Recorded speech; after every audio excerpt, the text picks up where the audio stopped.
Una casa nunca es la misma para todos. La misma puerta, el mismo pasillo, el mismo patio. Significan cosas distintas según los ojos que la habitan. La casa de mis abuelitos en Parras de la Fuente, Coahuila, construida quizás en los años 40, fue muchas casas a la vez. Para mi mamá, la mayor de 11 hermanos, fue cuidado y crecimiento. La seguridad de ver cómo la familia crecía y la casa se ampliaba al mismo tiempo. Para mi tía Patty, una de las hermanas de en medio, fue gratitud y plenitud. La infancia marcada por juegos, dulces y la certeza de un hogar lleno de bendiciones. Para mi tía Lidia, nacida 19 años después que mi mamá, fue rebeldía y libertad, el escenario de sus travesuras con la huerta como campo de juego. Y para mi tía Ofelia, la más pequeña, fue la herencia de mi abuelita a través de la cocina, el lugar donde el amor se transmitía en cada receta. Y para mí, que llegué décadas después como nieta, fue misterio y fascinación, la casa donde descubrí mis primeros miedos infantiles y donde nació mi curiosidad por la arquitectura. 4 hermanas, 3 generaciones y una sola casa, y hoy también una despedida. La casa de Viesca, número 18, que compraron mis papás, al principio solamente tenía la cocina y 3 cuartos. Mi papá hizo el baño, puso el agua potable, la tubería, porque no había, y al principio no le autorizaban de meter el agua potable, y por eso fue que hizo la noria, pero al final sí le autorizaron a meter la tubería de agua y el drenaje, y también hizo el lavadero por fuera con techado, y puso el boiler. Después de tiempo compró otro pedazo de terreno pegado a la casa y en él construyó un cuarto grande que nosotros decíamos que era el cuarto de las mujeres, porque pues ahí dormíamos todas las mujeres. Es un cuarto largo muy grande, y bueno, junto cuando hizo ese cuarto largo hizo otra recámara más chica que después fue de ellos, y hizo otro baño completo con la regadera y el excusado por separado.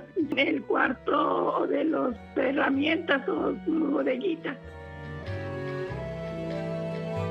Para mi mamá la casa fue crecimiento. Ella vio a su papá, mi abuelito, ampliar poco a poco los espacios conforme sus hermanos iban llegando. Él, sin ser arquitecto, iba imitando lo que veía en otras casas de la región, dejándose guiar por la cultura mexicana norteña de su época. Usaba los materiales y técnicas constructivas de entonces, techos de carrizo, muros de adobe, ampliaciones que nacían más de la necesidad que de un diseño planeado. La arquitecta Cristina López Uribe explica que la vivienda autoconstruida en México, especialmente a mediados del siglo XX, se levantaba con base en la urgencia y el crecimiento familiar, añadiendo cuartos conforme nacían los hijos, replicando patrones culturales y constructivos locales. Eso fue exactamente lo que ocurrió aquí. Así aparecieron el cuarto de las mujeres, el de los hombres, la huerta llena de nogales y aguacates. Lo que para mí fue misterio y miedo, para mi mamá fue amor, porque esa era su base segura. Aquí entra lo que el psicólogo John Bowlby llamó la teoría del apego. Los niños necesitan una base segura para explorar el mundo. Para mi mamá, esa base no solo era su papá y su mamá, eran esta casa. Cada cuarto nuevo era una extensión de su seguridad, la certeza de que la familia crecía junto con la casa y de que siempre habría un lugar para cada uno de ellos. El filósofo Gastón Bachelard dice que la casa de la infancia se convierte en mapa del alma, porque en ella se construyen las imágenes más profundas de nuestra intimidad. Para mi mamá, cada ampliación era también una ampliación de su mundo interior, era confirmación que había espacio para ella en el universo de la familia.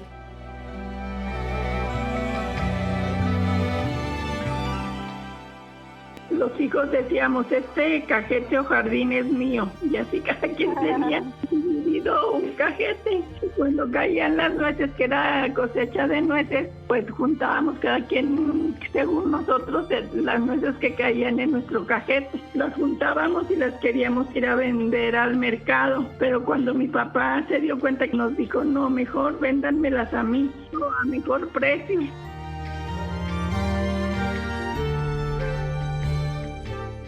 La huerta no solo era un lugar de árboles y sombra. Para mis tíos fue su primer trabajo, aunque al inicio seguramente todo inició como un juego entre ellos. Ubre Bronfenbrenner explica en su teoría ecológica del desarrollo que los niños crecen en microsistemas, entornos inmediatos donde se transmiten valores, hábitos y aprendizajes que los marcan de por vida. La escuela no era el único lugar donde mis tíos aprendían. La huerta misma era el aula al aire libre donde el trabajo, el esfuerzo y la responsabilidad se volvían parte de su educación. El sociólogo Maurice Halwash, en La memoria colectiva, añade que los espacios no son solo escenarios neutrales, son marcos sociales que almacenan recuerdos. En esta huerta quedaron para siempre los juegos de mis tíos, sus primeros pagos, las negociaciones con mi abuelito, pero no solo los de ellos, también los de los nietos, nuestros juegos entre primos en la inmensa huerta. Y aunque estos árboles den frutos distintos, con el paso de los años, para mi familia siempre estarán asociados con la infancia, con la cosecha de los nogales y con la vida en común.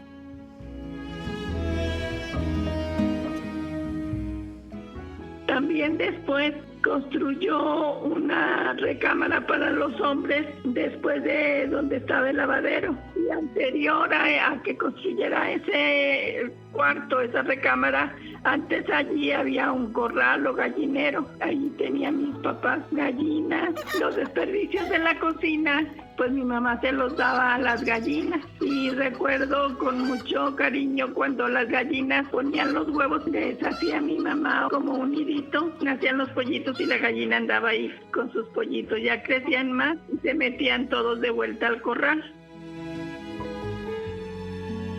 Este cambio es simbólico. Lo que antes era un espacio para animales se convirtió en un cuarto para humanos. La casa fue siempre un organismo vivo. Crecía, se transformaba, se adaptaba. Cada espacio guardaba la huella de lo que fue antes, aunque cambiara de función. El gallinero nunca dejó de ser gallinero en la memoria de mis abuelitos y tíos que lo llegaron a conocer, aunque se volviera dormitorio. Pero para los nietos solo era un cuarto al cual no podíamos entrar, que siempre estaba cerrado y era parte de los misterios de la casa. Maurice Halwash nos explica en La memoria colectiva que los lugares guardan las huellas del pasado y aunque cambien de uso siguen conteniendo lo que una vez fueron para los que han visto esa evolución en algún momento. Para nosotros los nietos era solo un cuarto más prohibido, pero para quienes compartieron la memoria del gallinero primero y luego la del cuarto de los hombres, al que así le llamaban, existe una memoria colectiva que los unía y que dotaba a ese espacio de un significado especial que para los nietos no existía. La memoria se superpone como capas en los muros. Así, cada transformación era un testimonio del paso del tiempo y de cómo la familia encontraba nuevas formas de habitar.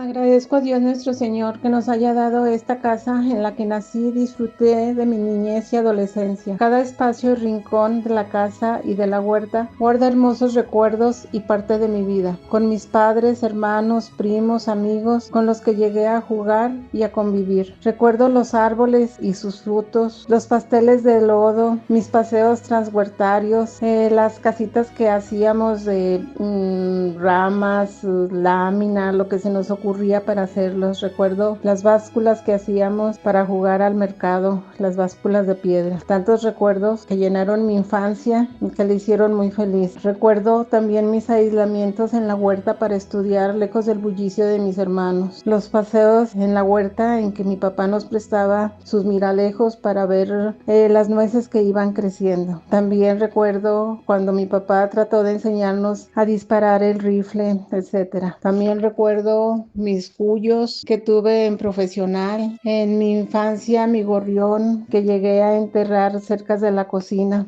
Tantos recuerdos que encierran bellos momentos muy felices. También recuerdo las visitas de mis abuelitos, de mis primos, tíos en la casa que llenaban todos los rincones de alegría. Los guisos deliciosos y panes pasteles de mi mamá, así como sus dulces de nuez, sus mermeladas, sus nieves de nuez. La cocina me trae gratos recuerdos. También cuando mi papá llegaba a la carrera a comer, ya que tenía nada más una hora para comer y regresar al trabajo. Comía rápido, yo me colocaba entre su espalda y el respaldo de la silla, se dejaba él apapachar, aceptaba que le pusiera un tubo en la cabeza para que se le erizara el cabello y se le hiciera su churro. La voz de mi tía Patty nos recuerda algo que a veces olvidamos. Una casa no solo se habita, también se bendice con cada gesto, cada comida, cada visita. Ella guarda de esta casa no el misterio ni la rebeldía, sino la gratitud. El filósofo Paul Ricoeur decía que la memoria no es solo archivo del pasado, también es un acto de transmisión, un regalo a quienes vienen después. Eso hace la voz de mi tía, transmite un legado. En su recuerdo, esta casa no es solo adobe y carrizo, es bendición y deseo de felicidad para quienes la habiten en el futuro. Es la prueba de que las casas, como los seres humanos, también pueden ser portadoras de esperanza. Los mejores recuerdos son de mi infancia, en aquel hogar sencillo y acogedor, con su huerta, donde hay árboles frutales como nogales, higueras, chabacanos, granados, aguacates, vid, mísperos, etc. Mi mamá aprovechaba toda esa fruta para hacer conservas, mermeladas, etc. Al ser la huerta grande, ahí me perdía jugando con mi hermana más pequeña o con mis amiguitas. Jugábamos a las escondidas, a la tray, etc. O trepábamos un árbol de aguacate, que era el más grande. Meter los pies en la acequia cuando pasaba el agua en los días de riego, o simplemente ver pasar el agua. Andar en bicicleta por la huerta, sacar sábanas y ponerlas en el suelo o entre las ramas para hacer una casita. Claro que eso enojaba a mi mamá. Son recuerdos que siempre llevaré en mi mente y corazón. Mi tía Lidia nació en 1970, siendo la penúltima hija de mis abuelitos. A ella le tocó la última etapa de la casa y curiosamente cuando nace la última generación de mis tíos termina también el crecimiento físico de la vivienda. Cuando tenía unos 6 años mi abuelito convirtió el gallinero en el cuarto de los hombres, dando por cerrada la expansión de la casa. Su infancia estuvo marcada por otra época generacional. Con 19 años de distancia respecto a mi mamá, a mi tía Lidia le tocó ver cómo los hermanos mayores ya se marchaban a estudiar fuera, regresando solo de visita, a veces con los primeros nietos en brazos. Ella creció en un hogar donde la casa ya estaba completa, terminada, y los espacios estaban llenos de la memoria e historias de quienes habían pasado antes, pero ahora habitados de una manera distinta por las 2 hermanas menores y los tíos que aún vivían en la casa. Pero también es lo que Maurice Hallwash explica en la memoria colectiva. No todos recuerdan la misma casa, aunque sea la misma construcción. Cada generación guarda una memoria distinta, porque la vive en un momento diferente del ciclo familiar. De hecho, la casa de mis abuelitos no es la misma casa que vivieron los hijos de mi tía Ofelia, que son los más pequeños de los nietos. A ellos ya no les tocó ir con mi mamá y mis demás primas a jugar al centro de Parras, en la Plaza del Reloj, o a juntar renacuajos en las acequias de las calles. Ellos tienen otros recuerdos que no comparten conmigo ni con los primos de mi generación. El sociólogo Pierre Bourdieu mostró cómo la vivienda no es solo arquitectura, sino una cronología viva donde se inscriben los ritmos de la familia, nacimientos, partidas, regresos. La casa de mi tía Lidia no era la misma que la de mi mamá, porque la casa también había cambiado junto con la familia. Así, lo que para mí fue miedo en algunas ocasiones, la huerta profunda y misteriosa, la casa vecina abandonada, y otras, mi lugar de juego e investigación de la naturaleza, para ella fue aventura. La misma huerta, 2 infancias completamente distintas. La cocina era un lugar de interacción con mi mamá, y en los últimos años que mi papá no podía caminar bien, el comedor se convirtió en el lugar para convivir y platicar. Mi mamá disfrutaba de la cocina, siempre buscaba nuevas recetas, le encantaba aprender. Recuerdo sus tortillas de maíz, sus tortillas de harina, el pan que elaboraba con nata, el dulce de nuez y su repostería. Todo le quedaba delicioso. Ese gusto por la cocina nos lo transmitió a sus hijas. Siempre intuí que a través de sus creaciones expresaba su amor. Cocinar no solo era alimentar, era transmitir amor. En psicología ambiental se ha demostrado que ciertos espacios cotidianos como la cocina o el comedor concentran los vínculos afectivos que forman nuestra identidad. Y eso me recuerda mucho a mi tía Ofelia, que es quien más ha repetido las actividades de mi abuelita en la cocina. Hacer cajeta de membrillo, hornear galletas, experimentar con recetas y panes, ya sea por aprendizaje, por imitación, por añoranza o por pasión. Lo cierto es que a las 2 las identifica el mismo gesto, y estoy segura de que todos los que pasamos por la cocina de mi abuelita jamás olvidaremos ese olor a cajeta de membrillo que tanto menciono, y siempre lo asociaremos con ella y con la más chica de sus hijas. Gastón Bachelard decía en La poética del espacio que la casa se organiza alrededor de sus rincones íntimos, los que concentran la vida, y en esta casa, ese rincón no era una recámara ni la sala, era la cocina. como sucedía en muchas familias mexicanas, sobre todo en aquella época. A través de cada pan, cada tortilla, cada dulce de nuez, mi abuelita construía memoria y afecto. La cocina era el lenguaje secreto con el que expresaba su amor. Y además estaba el color. Mi mamá me contaba que en esa cocina llena de vida era donde todos comían a diario, dejando el comedor solo para ocasiones especiales. A nosotros los nietos ya no nos tocó eso. Nos tocó ver un refrigerador antiguo que aún jalaba, sostenido por una tabla para que no se abriera. Nos tocaron dos tarjas bien separadas una de la otra. Nos tocó un color amarillo intenso en las paredes y un mueble verde que muchos años después llegué a decir que quería conmigo cuando tuviera mi propia casa, pero nunca pasó y terminó en la basura, vencido por el tiempo. También nos tocó ver a mi abuelito pasar la mayor parte de su día en el comedor, después de que le dio una embolia. Recuerdo la mesa llena de imágenes religiosas, de oraciones protegidas bajo el mantel de plástico transparente, y a mi abuelito llamando con amor a mi abuelita para que fuera con él. Lo veo todavía dando vueltas alrededor de la mesa con su bastón, como parte de sus ejercicios para no perder condición, y apretando con fuerza una de esas pelotitas tejidas con ganchillo y llenas de arena. La cocina y el comedor fueron los lugares donde su vida se sostuvo, hasta que se mudaron a Saltillo para tratar sus problemas de salud. Con esa mudanza terminó también la vida familiar en esta casa. Desde entonces solo se abría cuando alguno de sus hijos debía pasar algunas noches en Parras, o cuando mi abuelita iba a darle vueltas y a cuidar sus plantas. Después llegó otro momento difícil. Mi abuelita empezó a repartir los muebles de la casa entre sus hijos. No recuerdo bien si fue después de que mi abuelito murió a los 82 años o un poco antes. Lo cierto es que empezó a vaciar poco a poco la casa. Imagino el dolor que sintió al saber que jamás volvería a vivir allí como lo hizo por tantos años, y el sentimiento de mis tíos al recibir de vuelta aquello que alguna vez habían dado, como la tele que mi mamá les regaló cuando la televisión antigua dejó de funcionar. Esa tele era uno de los principales entretenimientos de mi abuelito, siempre sentado en el comedor. Yo me recuerdo todavía sentada en el piso, moviendo con mis manos el aparato viejo que servía para sintonizar los canales locales. Para mí, esta casa fue misterio y cotidianeidad al mismo tiempo. Mi mamá nos traía aquí en vacaciones y jugábamos con mis primas Alicia y Juanita, que eran las únicas nietas que vivían en Parras junto a mis tíos. Eso hizo que tuvieran una relación muy estrecha con mis abuelitos, más que cualquiera de los otros nietos, y estoy segura de que algunos de mi generación lo envidiábamos un poco. Sin embargo, también tengo recuerdos de estar sola con mis abuelitos. Recuerdo mucho que mi abuelita me pedía que tocara la puerta clausurada de su recámara si tenía miedo mientras dormía en el cuarto grande, que mi tía Lidia llamaba el hospital, por lo largo que era, pero que a mí me recordaba más a la habitación de un orfanato. En ese cuarto era común que durmiéramos los nietos cuando coincidíamos todos en la casa, y recuerdo cómo mi abuelita nos llenaba de talco para que no nos picaran los zancudos. En ese entonces había cuartos que ya no se usaban, como el de los hombres. Para nosotros los nietos eran espacios cerrados y prohibidos, y eso los hacía más fascinantes y misteriosos. Mis primeros intentos de buscarle lógica arquitectónica a los espacios surgieron con los baños de esta casa, que para mí eran ilógicos. Uno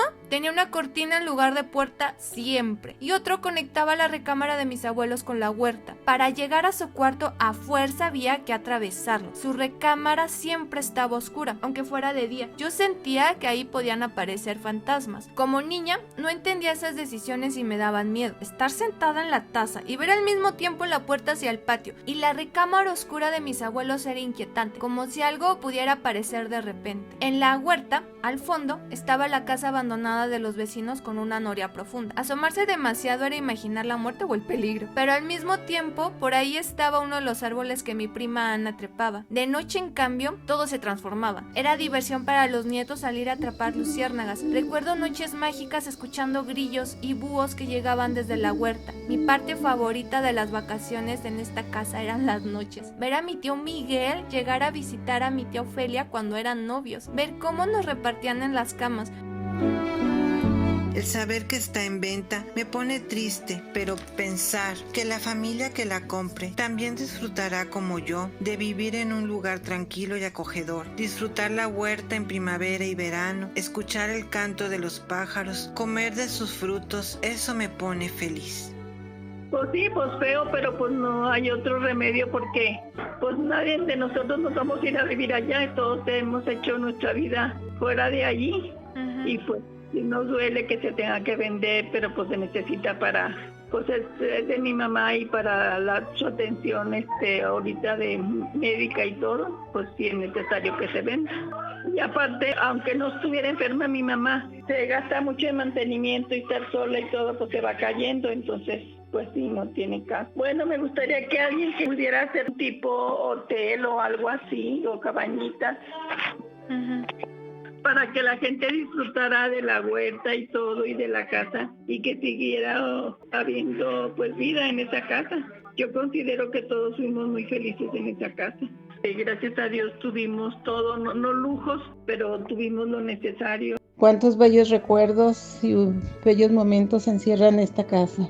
Quien la adquiera esta propiedad, Dios nuestro Señor permitirá que sean tan felices y que todos sus proyectos les salgan muy bien. Mis padres nos sacaron adelante a todos los hermanos, y todos estos espacios están cargados de buenas vibraciones, de mucho amor y bellos momentos. Bendiciones para todos los que estén en este domicilio de la calle Andrés S. Viesca, número 18. Bendiciones. Las casas, como las personas, también tienen un ciclo de vida. Nacen con la esperanza de quienes las construyen, crecen junto con las familias que la habitan, y tarde o temprano también llegan a su final. A veces podemos presenciar su lenta muerte física, cuando ya no hay mantenimiento. Los techos empiezan a colapsar y los muros a agrietarse. Durante 15 años mis tíos le dieron mantenimiento a esta casa para que no terminara por morir. Se muestra la casa quizás por respeto a la historia que todos los que hemos pasado por aquí construimos. Y aunque lo que tiene valor comercial real sea el terreno, ubicado en una de las mejores zonas del centro de Parras, Pueblo Mágico, desde hace muchos años, esta casa está hecha de capas de memoria, de mi mamá, de mis tías, de mí misma y de cada hermano y nieto que pasó por aquí. Hoy, al despedirnos, la casa y el terreno cambian de manos, pero lo que construyó en nosotros, el amor, el trabajo, las risas, incluso los miedos, eso no se vende. Eso se queda para siempre en nuestra memoria. Este video es un tributo y una despedida a esa memoria colectiva que mis abuelitos, mis tíos y mis primos formamos aquí. Tal vez yo jamás vuelva a ver esta casa. Dependerá del comprador si decide levantar un hotel, un restaurante o una nueva casa, con otra historia que contar muchas generaciones después. Quizás solo queden los árboles que venían con la casa original, o aquellos que mi mamá y mis tíos cosechaban cuando mi abuelito los contrataba.